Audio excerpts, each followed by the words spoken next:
The auctioneer's hammer fell, with a sound that echoed through Clara's soul, like the final nail in a coffin. She clutched 3-month-old Emma closer to her chest.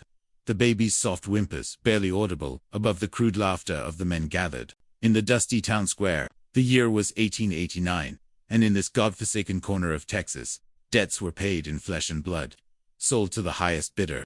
The auctioneer's voice boomed across the crowd. One healthy woman, aged 22, and her infant daughter, payment due in full. Clara's knees trembled as she stood on the wooden platform. Her once beautiful dress, now tattered and stained from weeks of imprisonment. Her husband's gambling debts had brought her to this moment, standing like cattle before a crowd of leering strangers, her baby, the only thing keeping her tethered to sanity. She had expected to be bought by Silas Redmond, the cruel ranch owner who'd been eyeing her with hungry eyes throughout the bidding. His was the loudest voice, the most aggressive stance. But in the final moments, another voice had cut through the chaos. Quiet, steady, and unexpectedly gentle. $500. The crowd had fallen silent. Even Redmond's jaw had dropped. It was more money than most of these men saw in a year. Now, as Clara descended the platform on shaking legs, she caught her first glimpse of the man who had purchased her life. He stood apart from the others, tall and lean, with weathered hands and eyes the color of storm clouds. His dark hair was longer than fashion dictated, and a scar ran from his left temple to his jaw. Unlike the others, he didn't look at her with ownership or desire. There was something else in his gaze, something that made her heart skip strangely. "Ma'am." He touched the brim of his hat as she approached, his voice carrying the hint of an accent she couldn't place. "I'm Caleb Stone." Clara couldn't speak. What words existed for this moment? She was property now, bought and paid for, her baby's fate tied to her own. Emma stirred in her arms, and instinctively, Clara stepped back. "I won't hurt you," Caleb said quietly, seeming to understand her fear. "Either of you." The simplicity of his words, spoken without fanfare or false promises, somehow carried more weight than elaborate reassurances might have. Clara found herself studying his face, searching for the cruelty that surely lurked beneath. Every man had it. Her husband had taught her that much.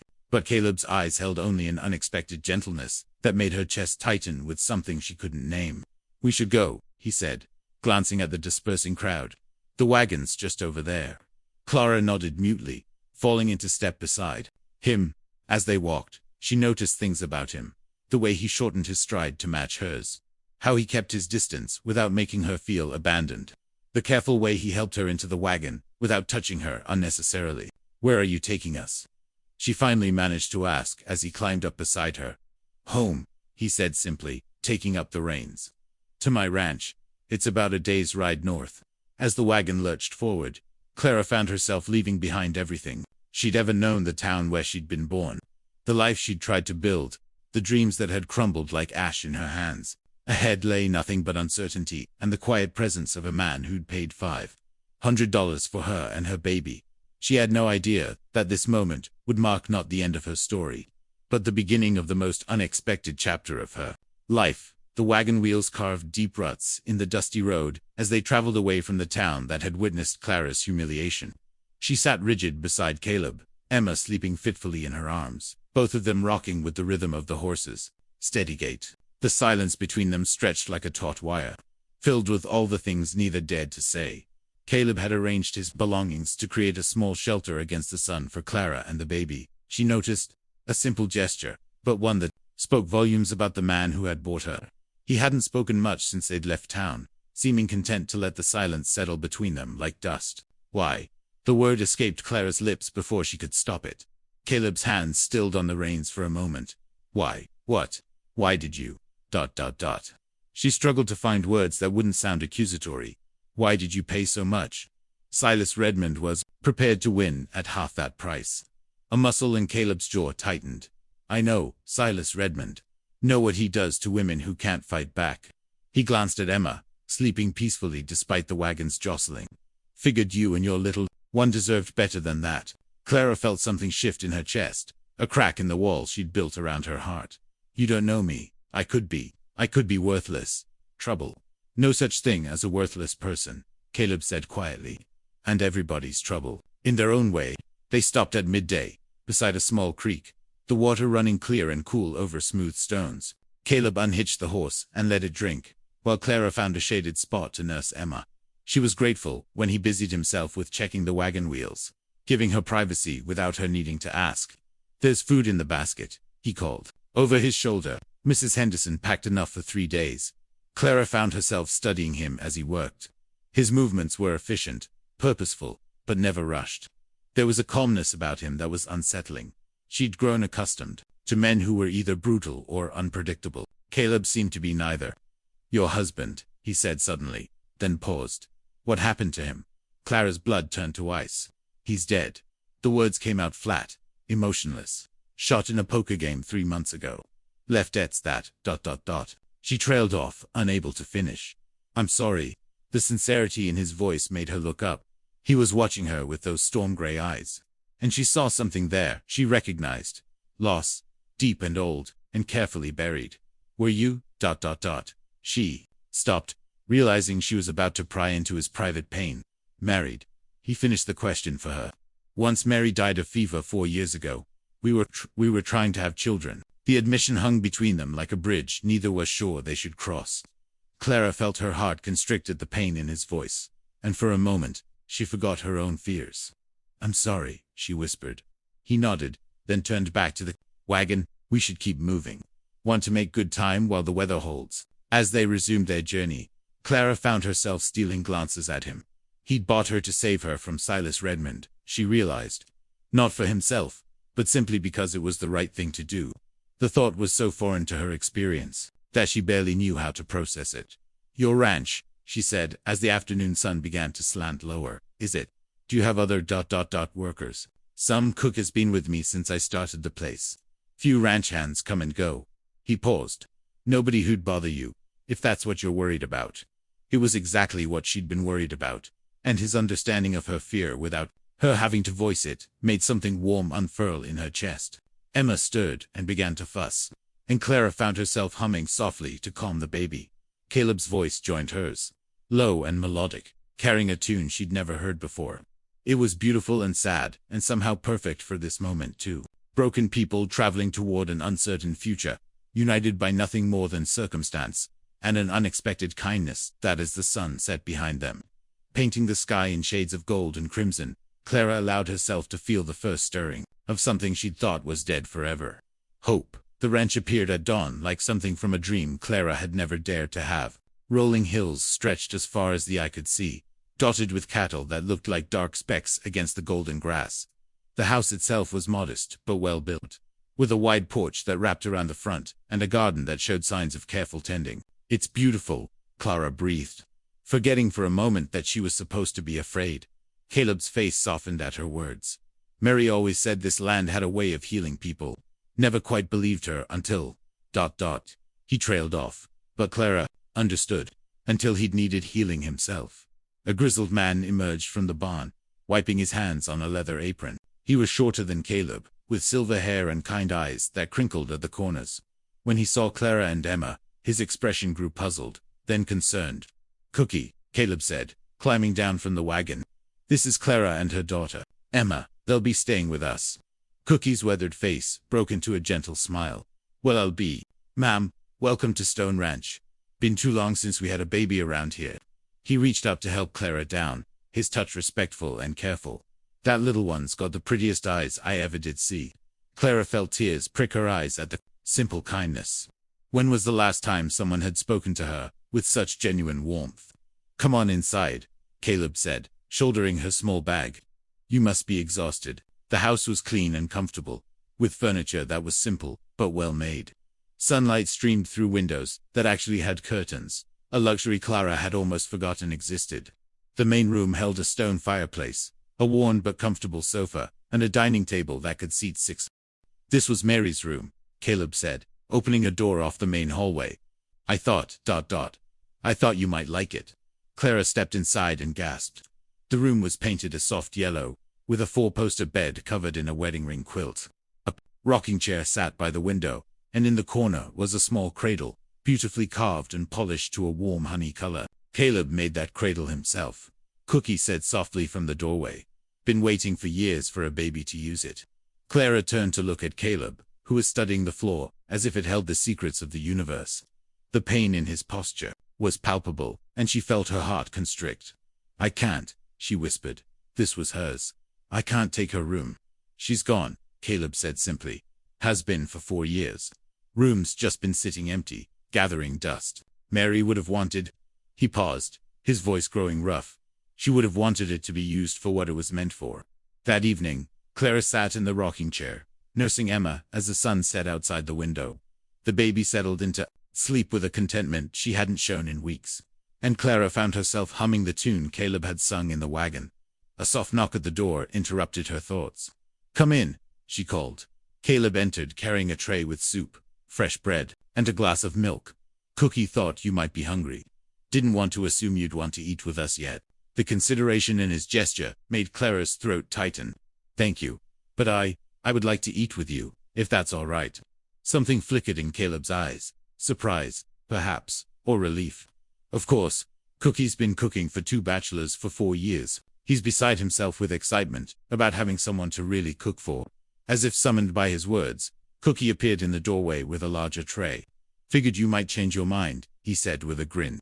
"Made my special stew and some of them biscuits that'll melt in your mouth."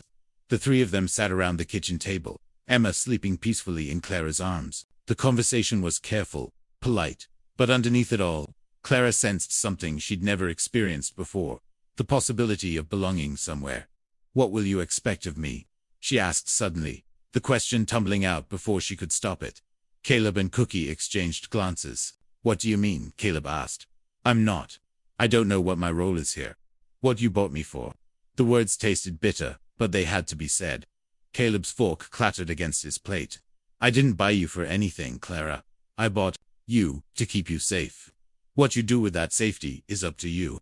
But I have to earn my keep somehow. I can cook, clean, so I can work. If you want to work, you're welcome to.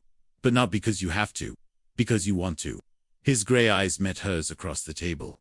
"You're not a servant here, Clara. You're not property. You're a guest who can stay as long as she needs to." That night, as Clara lay in Mary's bed with Emma sleeping peacefully in the carved cradle, she stared at the ceiling and wondered if it was possible for a life to change so completely in the space of 2 days. Outside, she could hear the gentle lowing of cattle and the whisper of wind through the grass. For the first time in months, she felt safe. 2 weeks passed like pages in a book Clara had never thought she'd be allowed to read.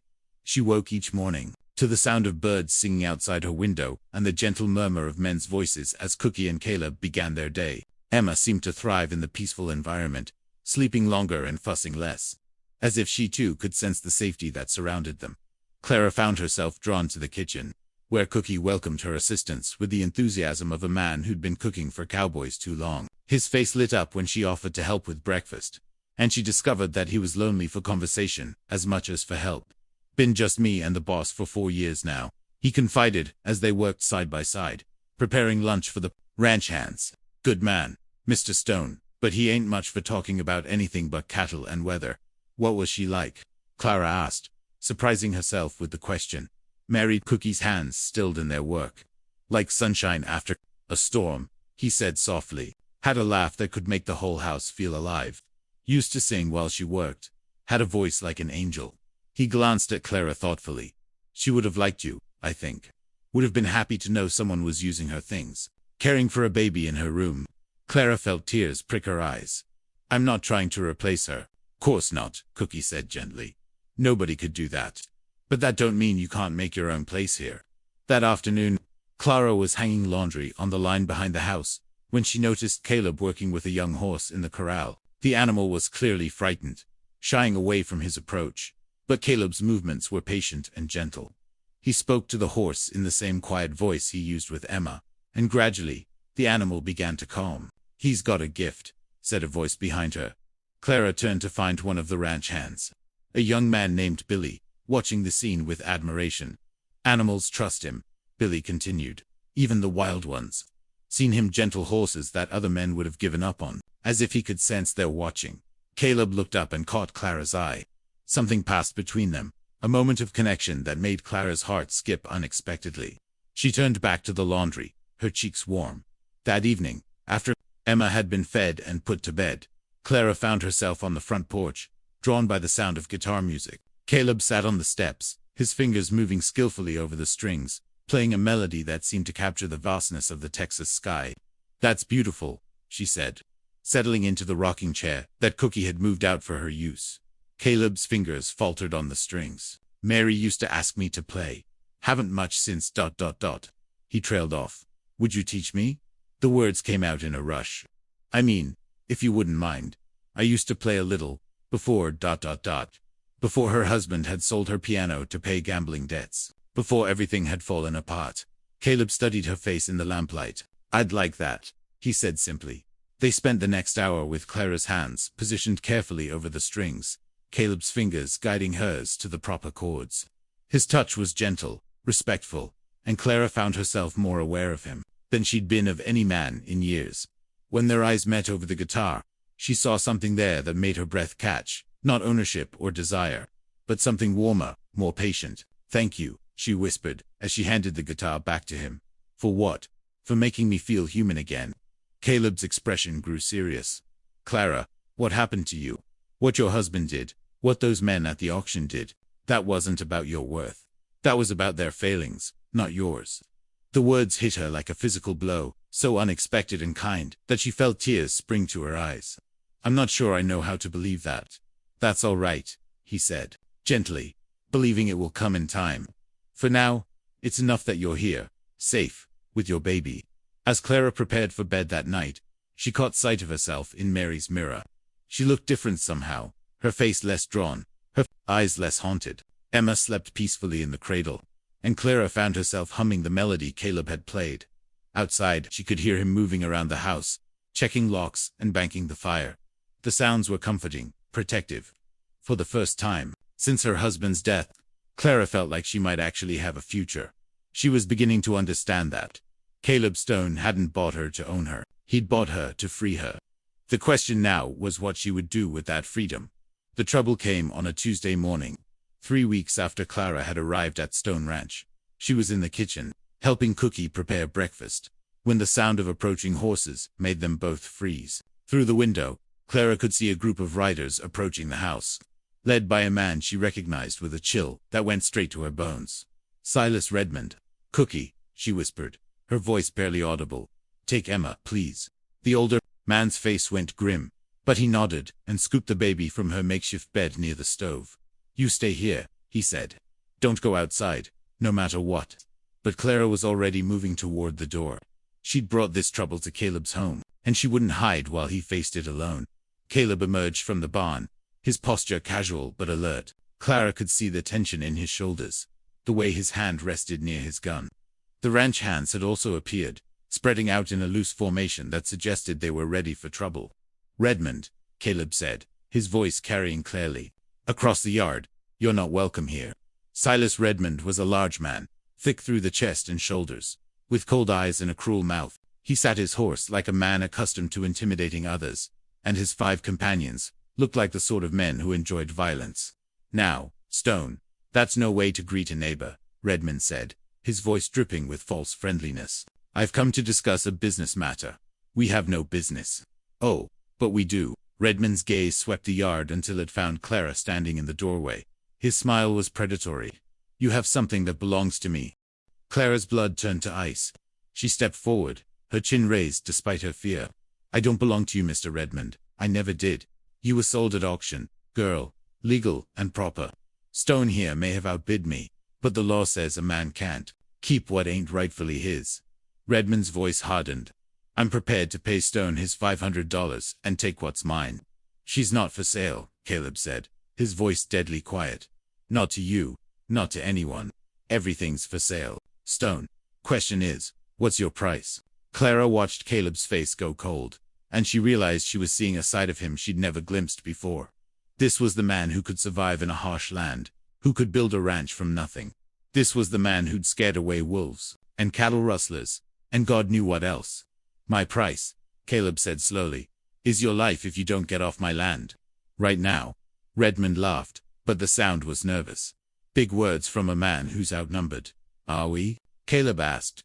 As if summoned by his words, more figures emerged from various points around the ranch. Billy appeared on the roof of the bunkhouse, rifle in hand. 2 more ranch hands materialized from behind the barn. Cookie stepped onto the porch, shotgun cradled in his arms, baby Emma still tucked safely against his chest. "Now, Redmond," Caleb continued, his voice conversational, "I count 6 of you, and 8 of us. And we're on our own land, protecting what's ours. How do you think that's going to work out for you?"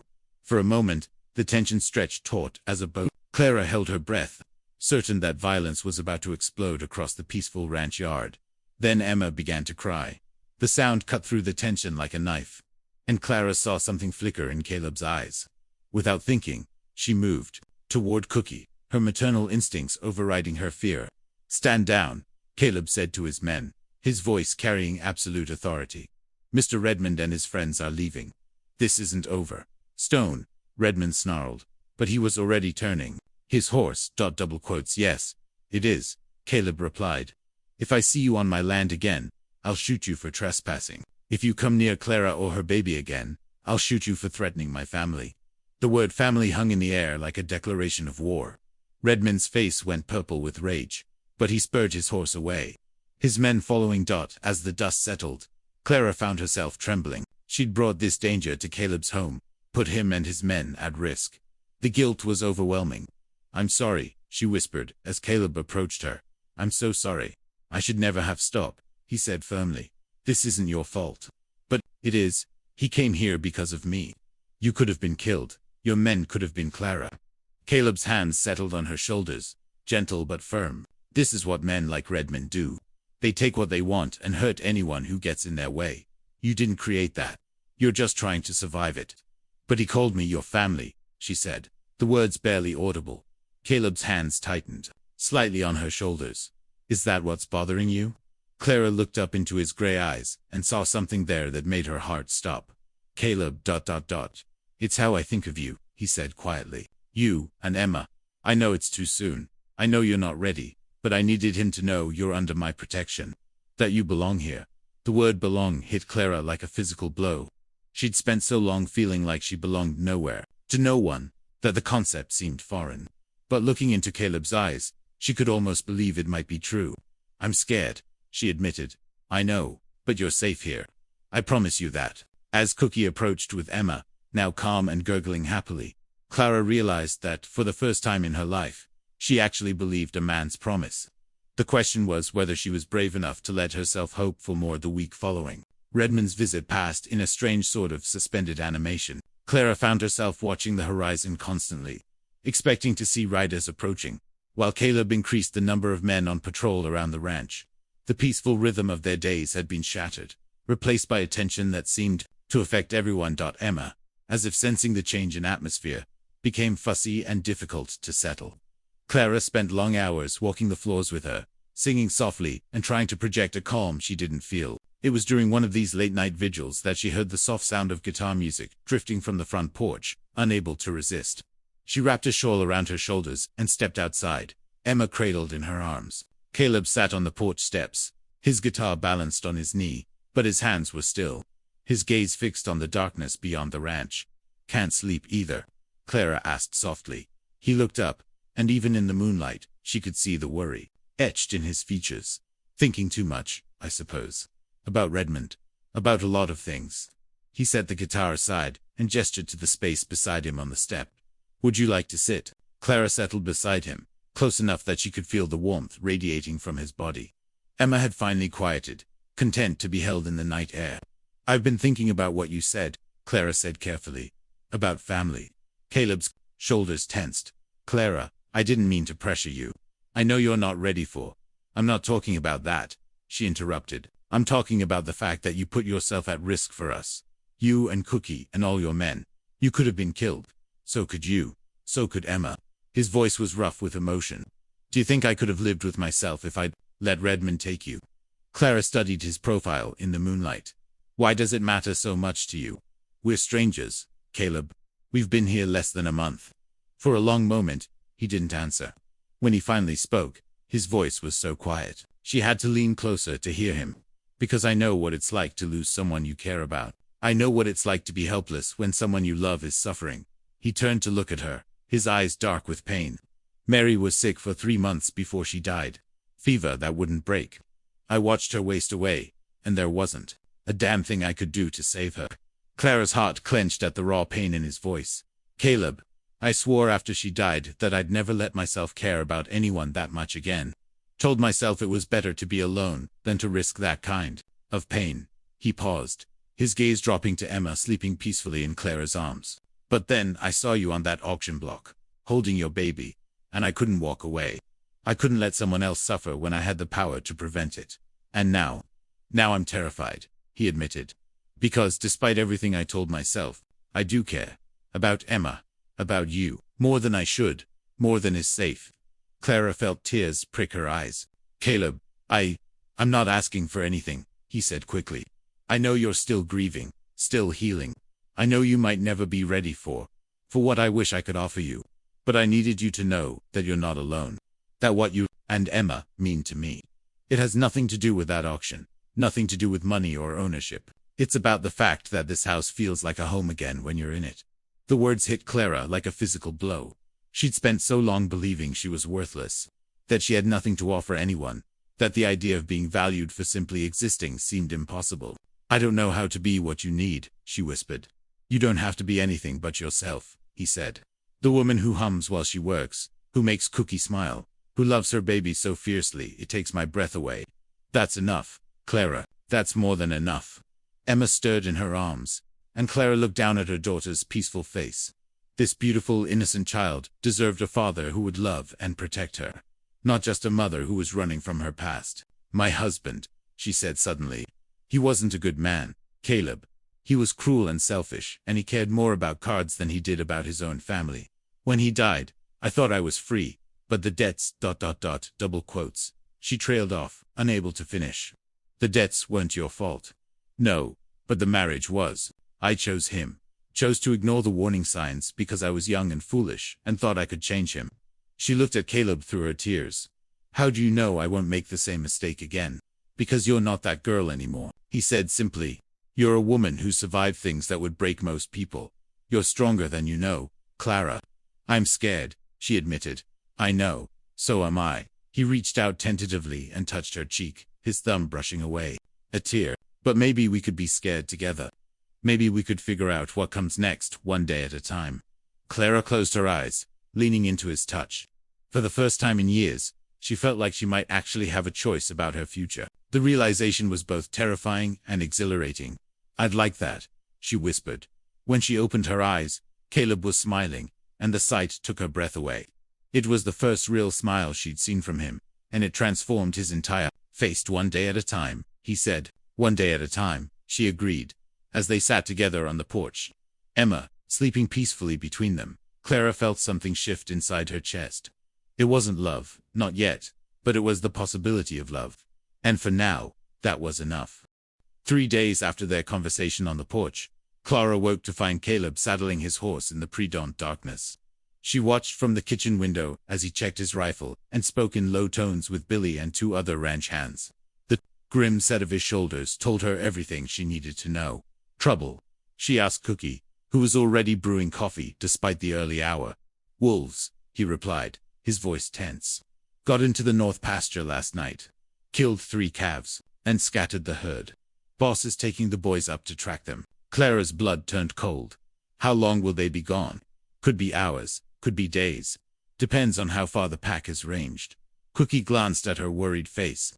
Don't you fret, Miss Clara. Boss knows what he's doing. Been tracking wolves since he was knee-high to a grasshopper. But Clara couldn't shake the feeling that something was wrong.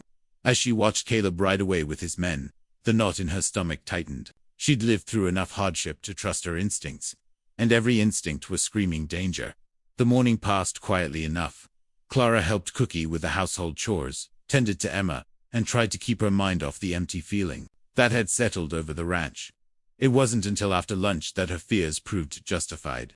Riders coming, Cookie called from the front porch, his voice sharp with alarm. Clara's heart sank as she recognized the lead rider. Silas Redmond, accompanied by even more men than before. They approached the house with the confidence of men who knew they faced no real opposition. Where's your boss, old man? Redmond called out as he dismounted. Out on ranch business, Cookie replied, his shotgun held casually but ready. You best move along, Mr. Redmond. You ain't welcome here. Redmond laughed, a sound like breaking glass. Oh, I think I'll stay. See, I've been thinking about our last conversation, and I've decided Mr. Stone was a little too hasty in his refusal to negotiate. Clara stepped onto the porch, Emma in her arms. She'd rather face this threat head-on than cower inside. He's not here, Mr. Redmond. You're wasting your time. Am I? Redmond's smile was predatory. See, I think his being gone makes this the perfect time for us to come to an understanding. Just you and me. The lady said no, Cookie said, raising his shotgun. Now get. One old man with a shotgun against 8 of us. Redmond shook his head. I don't think so. What happened next seemed to occur in slow motion. Redmond nodded to his men, and they began to spread out, surrounding the house. Cookie's finger tightened on the trigger, but Clara knew it was hopeless. Even if he got 1 or 2 of them, the others would overwhelm him. Stop, she said, her voice carrying clearly across the yard. I'll come with you. No. Cookie's voice was anguished. Miss Clara, you can't. I can't let you die for me, she said quietly, or let them hurt Emma. Redmond's smile widened. Now, that's more like it. See how easy this can be when everyone's reasonable. Clara took a step forward, then stopped as the sound of galloping horses reached her ears. Hope flared in her chest, but it wasn't Caleb returning. It was a single rider, coming fast from the direction of town. The rider pulled up short at the sight of the armed men surrounding the house. It was Dr. Matthews, the town physician, and his face was pale with urgency. Mrs. Hartwell, he called out, ignoring the guns trained on him. You have to come quickly. There's been an accident. Your husband's alive, but he's dying. He's asking for you. Clara felt the world tilt sideways. That's impossible. My husband is dead. I saw him buried. The grave was empty, ma'am. He's been hiding, recovering from his wounds. But the fever's got him now, and he won't last the night. He's at the church, begging to see you and the baby one last time. Redmond's face twisted with suspicion. This is convenient timing, Doc. I don't know what's going on here, Dr. Matthews said, looking between Clara and the armed men. But I know a dying man when I see one. And James Hartwell is dying. He sent me to fetch his wife before it's too late. Clara's mind reeled. If James was alive, then everything changed. She wasn't a widow. She was still married to the man who had sold her into debt slavery, who had cared more about cards than his own family. The thought made her physically ill. I have to go, she said, the words tasting like ash in her mouth. Like hell you do, Redmond snarled. This is some trick, cooked up by Stone. Look at her face, Dr. Matthews said quietly. Does that look like someone who's acting? Clara knew her expression must be showing her devastation. If James was alive, then her time at the ranch, her growing feelings for Caleb, the possibility of a new life, all of it was built on a lie. I have to go, she repeated, her voice hollow. Cookie, tell Caleb. Tell him I'm sorry. She started toward the doctor's horse, but Redmond grabbed her arm. You're not going anywhere until I get what I paid for. You didn't pay for anything, Clara said, jerking away from his grip. And if my husband is alive, then I was never yours to buy in the first place. The confusion on Redmond's face was almost comical. He'd come here expecting to claim his prize, only to find himself in the middle of a situation that made no sense. Miss Clara, Cookie said urgently, you don't have to do this. Just because that man's alive doesn't mean it means everything. Clara interrupted. I'm married, Cookie. In the eyes of God and the law, I'm still married. She climbed onto the doctor's horse. Emma clutched tightly to her chest. As they rode away, she could hear Redmond shouting behind them, his carefully laid plans crumbling into chaos. The church was small and dark, lit only by a few candles. James Hartwell lay on a makeshift bed near the altar, his face gaunt and pale. When he saw Clara, his eyes lit up with a fevered brightness. Clara, he whispered. My Clara, I knew you'd come. She approached slowly, Emma whimpering in her arms. James, everyone said you were dead. Should have been. But I couldn't die without making things right. His voice was weak, labored. I know what I did to you. Know what my debts cost you. I'm sorry. Clara, so sorry. Clara stared at the man who had ruined her life, who had reduced her to property to be sold at auction. Part of her wanted to feel compassion for him, but all she felt was a deep, weary sadness. I forgive you, she said, because it was what he needed to hear, and because holding on to anger would only poison her further. James smiled. And for a moment, she could see the young man she'd married, before the gambling and drinking had consumed him. The baby. She's beautiful. What did you name her? Emma. Emma, he repeated, reaching out with trembling fingers to touch the baby's cheek. My daughter. I'm sorry, I wasn't. I'm sorry I couldn't be the father she needed. Clara felt tears streaming down her face. James, what am I supposed to do now? How am I supposed to live with this? But when she looked down, his eyes had closed for the last time. James Hartwell was finally, truly dead. As Clara sat in the candlelit church, holding her daughter and mourning not just her husband's death but the death of all her dreams, she realized that sometimes the hardest test wasn't surviving tragedy. It was finding the strength to keep living when everything you'd hoped for was taken away. The question now was whether she had that strength, and whether the man who'd shown her what love could be would still want her when she returned to him. As a widow carrying the weight of fresh grief, Clara returned to the ranch as the sun was setting, painting the sky in shades of crimson and gold that seemed to mock her devastation. Dr. Matthews helped her down from his horse, his face grave with sympathy. I'm sorry for your loss, Mrs. Hartwell, he said quietly. If there's anything you need, ... Thank you, Clara managed, though the words felt foreign in her mouth. She was Mrs. Hartwell again, a widow for the second time, and the weight of that identity felt crushing. Caleb was waiting on the porch, his face a mask of controlled emotion. Behind him, Cookie hovered anxiously, and Clara could see the ranch hands watching from the barn and bunkhouse. The entire ranch seemed to be holding its breath. Clara, Caleb said, his voice carefully neutral. Cookie told me what happened. I'm sorry. She nodded, unable to speak. How could she explain that she was grieving, not just for James, but for the dream of a future she'd thought might be possible? How could she tell him that in the few hours she'd been gone, she'd realized exactly how much she'd come to love him? Redmond, she asked, because it was easier than talking about feelings. Gone. Turns out he's not as brave when he's not picking on women and old men. Caleb's jaw tightened. He won't be back. An awkward silence fell between them. Clara could feel the distance that had opened up, the careful politeness that had replaced the growing intimacy of recent weeks. She was a widow now, in mourning, and propriety demanded that Caleb treat her as such. I should put Emma to bed, she said. Of course. Caleb stepped aside to let her pass, careful not to touch her. Clara, if you need anything, ... I know, thank you. She fled to Mary's room, her room she reminded herself, though it felt foreign again. Emma fussed as Clara changed her and prepared her for bed, as if sensing her mother's distress. When the baby finally settled into sleep, Clara collapsed into the rocking chair and let the tears come. She cried for James, for the man he could have been if he'd chosen differently. She cried for the years she'd lost, the dreams that had been crushed by his weakness. But most of all, she cried for the impossible situation she found herself in now. She loved Caleb Stone. The realization had hit her like a physical blow as she'd sat in that church, watching her husband die. She loved his quiet strength, his gentleness, the way he'd made her feel valued and safe.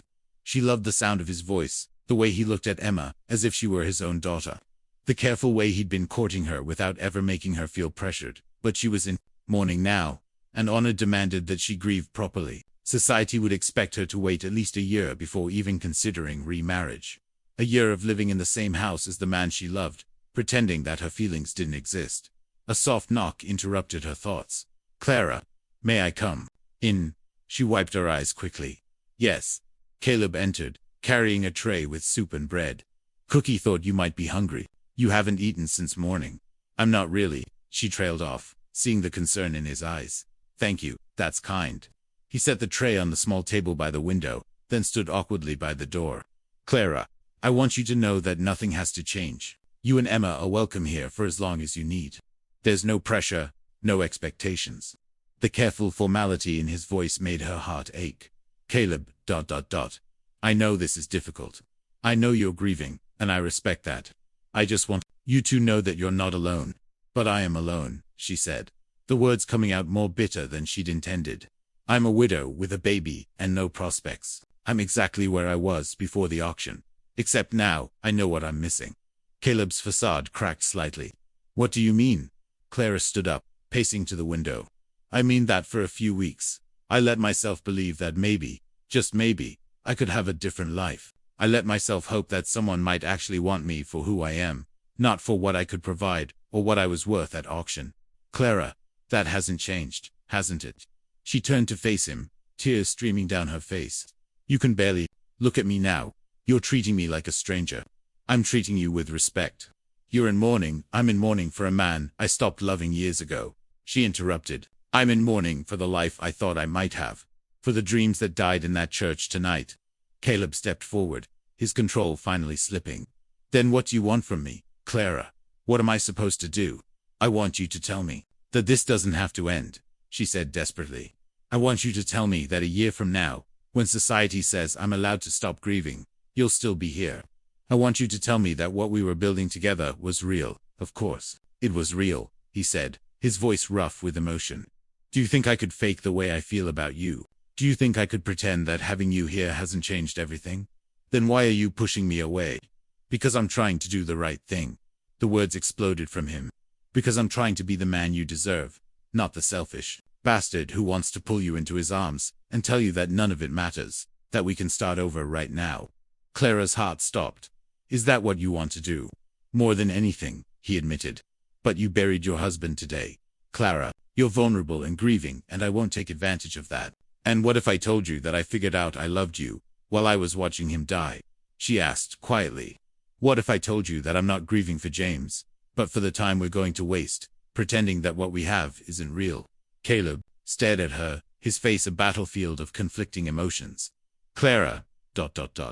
What if I told you that I don't want to wait a year to start living again, that I've already lost enough time to other people's expectations? He took a step toward her, then stopped. What are you saying? I'm saying that I love you, Caleb Stone.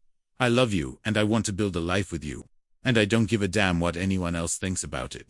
For a moment, they stood frozen, the weight of her words hanging between them. Then Caleb crossed the room in 2 strides and pulled her into his arms. And Clara knew that whatever challenges lay ahead, they would face them together.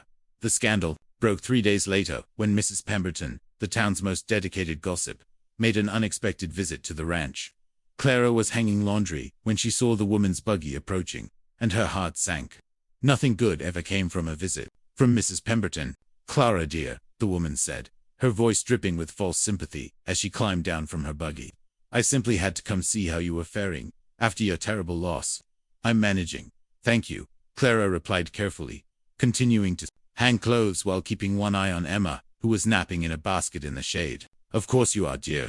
Though I must say, I'm surprised to find you still here at Mr. Stone's ranch. I would have thought... She paused delicately. Well, a woman in mourning usually returns to her family. I have no family, Clara said simply. Ah, yes. How tragic. But surely you see how this looks. A young widow, alone with a bachelor. People are beginning to talk. Clara's hands stilled on the laundry. What people? Well, everyone. Dear, the whole town knows you've been living here on Chaporand for over a month. And now, with your husband barely cold in the ground, ... Double quotes, Mrs. Pemberton shook her head sadly. I'm afraid your reputation is in tatters. My reputation was destroyed the day I was sold at auction, Clara said, her voice sharp. I have nothing left to lose. But you have your daughter to think of, Mrs. Pemberton continued relentlessly. How will it look for her, growing up under such circumstances? The daughter of a woman who couldn't even observe proper mourning. Clara felt as if she'd been slapped. She'd been so focused on her own feelings, her own desires, that she hadn't considered how her choices might affect Emma, in a society that judged women harshly for the smallest improprieties. What would it mean for her daughter to grow up as the child of a woman who'd flouted convention? I think you should leave, said a voice behind them. Both women turned to find Caleb approaching, his face dark with anger. He'd obviously heard at least part of the conversation. Mr. Stone, Mrs. Pemberton said, her voice taking on a tone of wounded dignity. I was simply trying to help. No, you were trying to hurt, and you've succeeded. His gray eyes were cold as winter sky. Now get off my land. Mrs. Pemberton huffed indignantly, but climbed back into her buggy. You'll regret this, Mr. Stone. Both of you will regret it when that poor child grows up branded by your selfishness. As the buggy disappeared down the road, Clara sank onto the porch steps, her legs suddenly weak. Emma stirred in her basket, and Clara reached for her automatically, pulling her daughter close. She's right, Clara whispered. Emma will pay for my choices. She'll grow up with whispers following her, people judging her because of what I've done. Clara, don't let that poisonous woman, she's not wrong. Caleb, Clara looked up at him, tears streaming down her face. I was so desperate to be happy, to have something for myself, that I didn't think about Emma. What kind of mother does that make me? Caleb sat beside her on the steps, his jaw working as he struggled with some internal battle. The kind of mother who's been through hell and deserves some happiness, he said finally. The kind of mother who's human. But Emma deserves a mother who's happy and loved, not one who's sacrificed her entire life to what other people think. He turned to face her fully. Clara, marry me. The words hit her like a physical blow. What? Marry me? Right now, today. If you're my wife, there's no scandal, no gossip. Emma becomes my daughter legally, and anyone who has a problem with that can go to hell. Clara stared at him, her heart racing. Caleb, you can't be serious. We've known each other for barely a month. You're talking about marriage because of gossip. I'm talking about marriage because I love you, he said, his voice fierce. Because I want to wake up next to you every morning for the rest of my life. Because I want to teach Emma to ride horses and read her bedtime stories and walk her down the aisle someday. Because the idea of you leaving here, of losing you both, makes me want to tear the world apart. But it's too fast, too soon. Says who? The same people who sold you at auction. The same people who would judge a baby for her mother's choices. He reached for her hands, his grip warm and steady. Clara, I don't give a damn about what's proper or expected. I care about what's right, and this feels right. Emma gurgled happily in Clara's arms, reaching up to touch her mother's face. Looking down at her daughter, Clara felt something shift inside her. She'd spent so long trying to be what others expected, that she'd forgotten what it felt like to choose her own path. What if we're making a mistake? She asked quietly. Then we'll make it together, Caleb said. Clara, I can't promise we won't face challenges. I can't promise that some people won't judge us. But I can promise that I'll love you and Emma with everything I have. I can promise that I'll spend every day trying to make you happy. Clara looked into his eyes and saw her future reflected there. Not perfect, but real. Not easy, but honest. Not what society expected, but what her heart wanted. Yes, she whispered. Yes, yes, I'll marry you. Today, tomorrow, whenever you want. She reached up to touch his face, marveling at the wonder in his expression. I love you, Caleb Stone. I love you, and I want to build a life with you. Scandal be damned. He kissed her then, soft and sweet and full of promise. When they broke apart, Emma was clapping her tiny hands, as if she approved of the match. We'll need witnesses, Caleb said, his voice rough with emotion. Cookie will be thrilled, Clara said, smiling through her tears. He's been dropping hints about wanting to plan a wedding for weeks, and the preacher, if he won't marry us, will find one who will. Clara's voice was firm with newfound determination. I'm done letting other people's opinions control my life. As they sat on the porch steps, holding each other and making plans for their future, Clara realized that sometimes the most scandalous thing you could do was choose happiness. Sometimes the most radical act was believing you deserved love. And sometimes, the most beautiful love stories began with a woman being sold at auction and a quiet cowboy who decided she was worth everything he had. The wedding took place 2 days later in the living room of the Stone Ranch, with Cookie serving as both witness and unofficial wedding planner. He'd spent the previous day in a frenzy of preparation, cleaning the house from top to bottom and arranging wildflowers in every available jar and vase. Never seen Cookie so excited, Billy remarked, as he watched the older man fuss with the makeshift altar he'd created in front of the fireplace. You'd think it was his own wedding. Clara stood in Mary's room, her room now, truly wearing a simple blue dress that Cookie had somehow procured from town. It wasn't white, which was probably scandalous in itself. But Clara had decided she was done with pretending to be something she wasn't. She was a woman with a past, a mother, a survivor. The blue dress felt honest in a way that white never could. Emma lay in the carved cradle, gurgling happily in a tiny dress that matched her mother's. Cookie had insisted on making her an outfit too, declaring that the baby should be properly dressed for her parents' wedding. She's beautiful, Caleb said from the doorway, and Clara turned to find him watching her with an expression that made her breath catch. She is, Clara agreed, looking down at Emma. I meant you, he said quietly. Both of you, but I meant you. Clara felt heat rise in her cheeks. Even after everything they'd been through, after all the intimate conversations and shared moments, he still had the power to make her feel like a young girl experiencing her first romance. Are you ready? He asked. More than ready, she said, picking up Emma. Let's go get married. The ceremony was simple but perfect. Reverend Morrison, one of the few people in town who'd shown Clara kindness during her darkest days, had agreed to perform the service despite the unconventional circumstances. He stood before the fireplace, his worn Bible in his hands, while Cookie and Billy flanked him as witnesses. "Dearly beloved," the Reverend began, his voice carrying the weight of years spent joining lives together. "We are gathered here today to witness the union of Caleb Stone and Clara Hartwell in holy matrimony." Clara felt Caleb's hand close around hers, steady and warm. Emma gurgled softly in her arms, and she had the wild thought that her daughter would grow up remembering this moment, not consciously, perhaps, but somewhere deep in her soul. She would remember the day her mother chose love over fear. "Do you, Caleb Stone, take Clara to be your lawfully wedded wife, to have and to hold, in sickness and in health, for richer or poorer, for better or worse, as long as you both shall live?"